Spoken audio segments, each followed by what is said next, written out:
The Stage Stealer.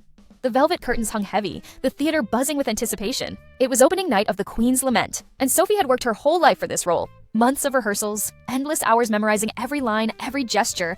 It was finally her night. But her understudy Marissa had other plans. Marissa was jealous, always lurking in Sophie's shadow. She whispered to the director about Sophie's mistakes, spread rumors of her being late, and even slipped false notes into her dressing room. And when that didn't work, she tried sabotage, loosening the clasp on Sophie's gown, swapping her shoes for smaller ones, but Sophie caught on. And instead of lashing out, she plotted.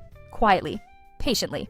On the night of the premiere, just before curtain call, Marissa appeared in Sophie's dressing room, all innocence and fake concern. "Break a leg," she said sweetly, a wicked glint in her eye.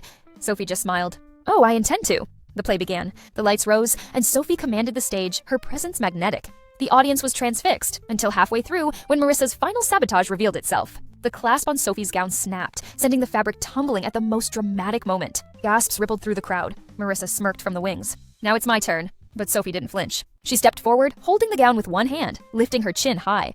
"Behold!" she cried, twisting the moment into her character's anguish. "How even a queen is stripped of everything."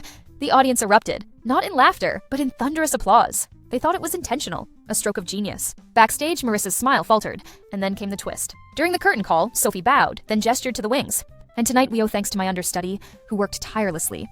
Not to support me, but to undermine me. Ladies and gentlemen, Marissa." The spotlight turned, blinding Marissa as the audience gasped. Sophie held up the broken clasp, showing the tampered thread. The director's face darkened. The crowd murmured with disdain. Marissa fled the stage, humiliated, her career collapsing before it had even begun. Sophie took her final bow, the applause deafening. She hadn't just won the role, she had turned betrayal into legend. And in theater, there was no revenge sweeter than stealing back the spotlight.